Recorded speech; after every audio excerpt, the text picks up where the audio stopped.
Can you hear me? Yes. As tall as I am, I don't have that loud a voice. That's why I play the cello. There's a story from the first Hasidic master, the Baal Shem Tov, about a thief who for years has been coveting a precious diamond, the pride and joy of a certain diamond merchant who keeps it with him, nearly always next to his skin, tightly wrapped up. But eventually, both the thief and the merchant end up not only in the same inn, but in the same room with only one bed. Both of them schlep their bags up to the room and wash up. The thief is the first to go downstairs for a meal.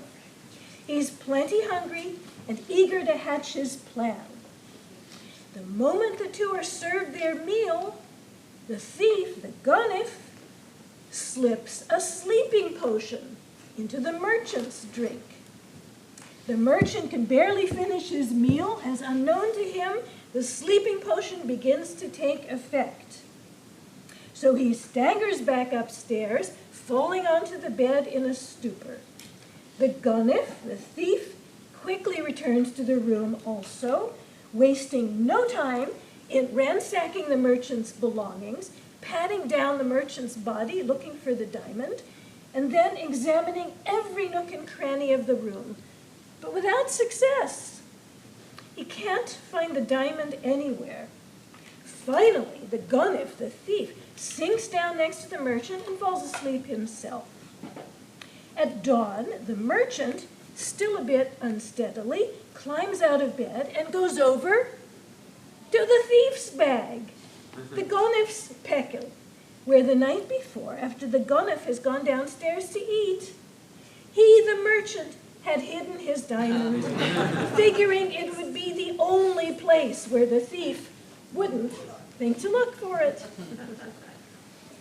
The Baal Shem Tov used this parable to explain that the master of the universe, is prone to hide the sparks of Messiah, of redemption, of goodness, of true delight, by dem ganef and pekel, with the thief in the pekel, in the carpet bag, in the very bag of the thief.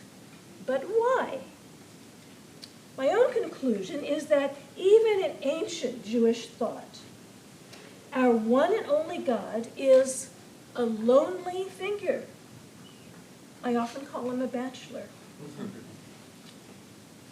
A lonely figure, hungering for companionship, relationship.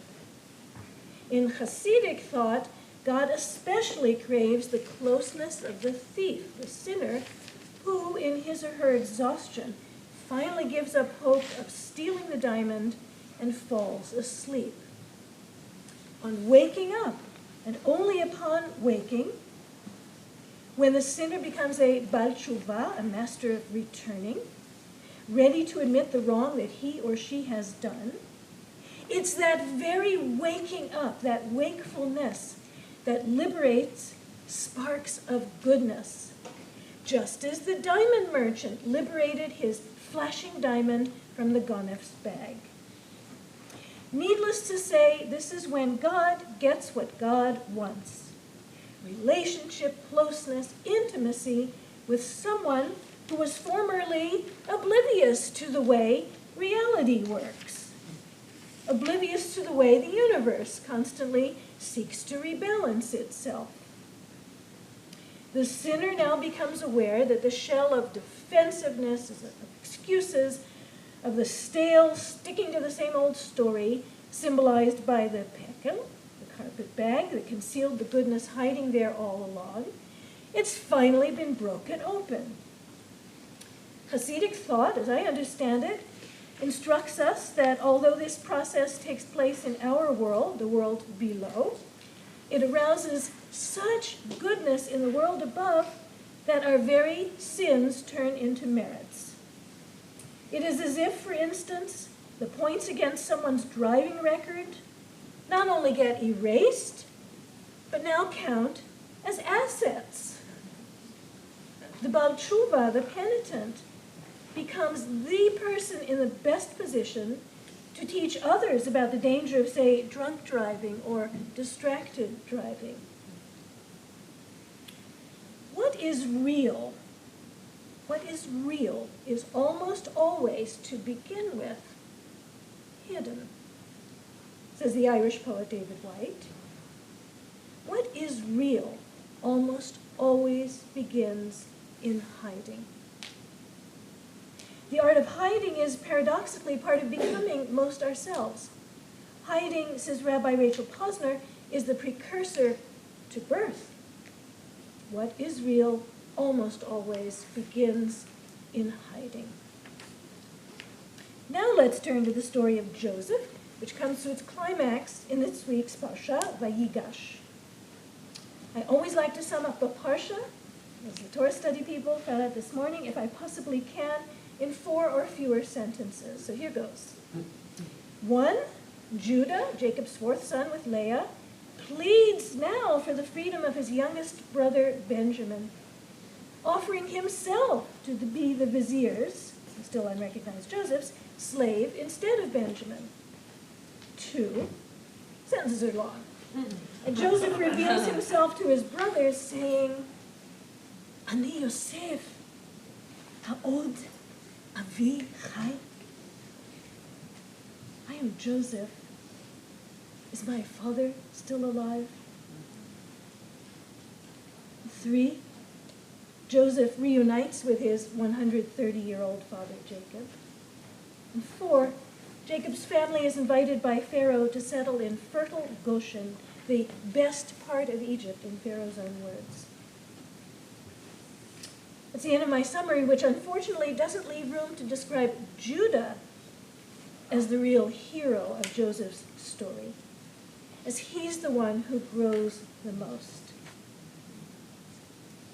Let me pause to make a few enemies by saying, I sure like my Harry Potter-style glasses, but I've never gotten into the Harry Potter books. I've tried.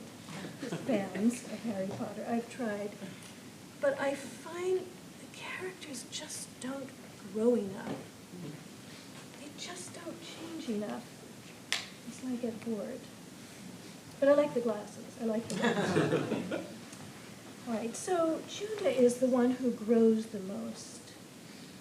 Judah grows from the callous older brother who convinces his other brothers to sell Joseph into slavery. He grows from that person into the most compassionate of the lot, even willing to offer himself as the vizier's slave in place of the youngest brother, Benjamin. What activates this change? Our commentators often point to the strange interruption in the story of Joseph, where the recently widowed Judah falls for a woman he believes to be a prostitute. She turns out, however, to be his own twice-widowed daughter-in-law, Tamar, desperate to have a child who will provide for her. Judah, however, has forbidden his third and youngest son to marry her. After all, he's lost his other 2 sons to marriage to her. So she takes matters into her own hands. When Judah discovers he has slept with his own daughter-in-law, he demands that Tamar be burned alive. She cleverly, without publicly shaming him, proves that he is in fact the father of her child, who turns out to be an ancestor of King David, as chronicled in the book of Ruth. And what does Judah say when he's given proof that he's the one who has fathered Tamar's child? Tzadka mimeni. She is more in the right than I. This is arguably the Torah's first and arguably its only apology. I'm standing here to hawk the idea that Tshuva may be the most Jewish theme of the Joseph story, the most Jewish theme, reminding us to come out of hiding and be, well, really real with ourselves and with each other. That's to say, full of reality, which to me is another way of saying full of God. Reality principle. That's to say, reminding us to come out of hiding, pulling the diamond out of the carpet bag and letting it catch the light. The goal of becoming really real with ourselves is, to me, serious business, to be sure. And I think this seriousness undergirds the playfulness of the Sfas Emes, or Sfat Emet, a pseudonym for Yehuda Leib Alter, the second Rebbe of the Gerer Hasidim, the Gerer Hasidic dynasty. He died in 1905. For example, the Sfas Emes chooses to ignore the plain meaning of the opening words of this week's Parsha, Vayigash elav Yehuda, Judah approached him. Pretty clearly meaning Judah approached Joseph. Rather, the Sfas Emes chooses to hear these three words as not Judah approached him, Joseph, but Judah approached himself. Or more literally, albeit a little more clunkily, Judah delivered himself to himself. Vayigash can also mean to deliver, like Grubhub food in Israel today. For a second example of the seriousness undergirding the Sfas Emes' wordplay, the Sfas Emes chooses to ignore the plain meaning of the first words out of Judah's mouth as well. After Judah approaches him, the first words out of Judah's mouth are, "Please, my Lord, do not be impatient with me, your servant, you who are the equal of Pharaoh." The first words, three in English, two in Hebrew, "Please, my Lord, be Adoni." Sfas Emes chooses to hear this phrase as, "Be Adonai." In me, be is Adonai. God is speaking in me now. I've finally shed the callousness with which I covered my innate compassion. This morning during Torah study, we looked at Judah as the real hero of the Joseph story as well. Judah, Yehuda, whose name echoes mightily in our own name for ourselves, Yehudim, Jews. Judah is arguably the real hero of Joseph's story because, quite simply, he's the one who appears most capable of radical change, revealing his true nature in the end. That's to say, as far as I'm concerned, his godly nature.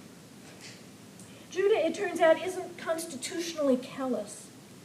Judah is as compassionate as they come in the end.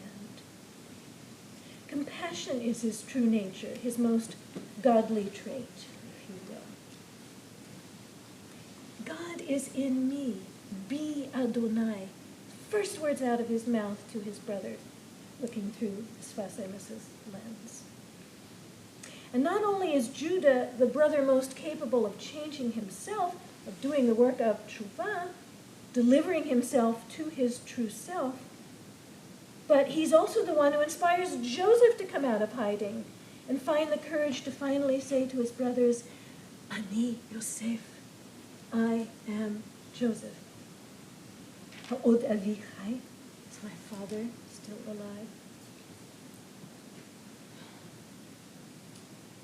Yidden, Yehudim, liebe Yidden, my dear fellow Jews, seems we've been doing a lot of hiding. Tucking chai necklaces into shirts, wearing baseball caps instead of kippot, trying to hide from attacks by anti-Semites every which way. Some of us have been hiding from one another, making sure we soften our stance no matter where along the spectrum of opinion we really fall about the Israeli government's conduct of the Gaza war, hiding ourselves when some of our friends or families or employers or colleagues are in earshot. Some of us, myself certainly included, have been hiding from ourselves with distractions galore, with bromides we don't normally fall for but are too exhausted to reject, hiding behind well-curated, well-rehearsed versions of the stories we tell about ourselves to others. Would that, mi yitem, Would that all this hiding might be the precursor to the birth of something most real in us as Jews, as human beings. After all, concludes David White, what's real almost always begins in hiding. And he says another thing, too. Hiding is a way of holding ourselves until we are ready to come into the light.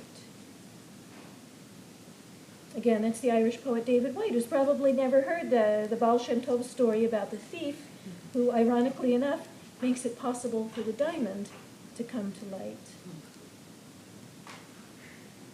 Rabbi Posner adds, there's wisdom in hiding. Buds stay hidden inside the trees until the end of frost. Babies stay hidden in their mother's womb until they're ready to be born. What is real almost always begins in hiding. Judah's transformation from callous to compassionate certainly doesn't happen overnight. Begins as a young man, continues on the day that he meets Tamar, whom he mistakes for a prostitute on the road. At that point, his wife of many years, the Torah tells us, has just died, and all three of his children are grown. His real nature, Judah's real nature, is hidden away for a long time. What's real is almost always to begin with hidden, and, continues David White, the Irish poet, it doesn't want to be understood by the part of our mind that mistakenly thinks it knows what's going on.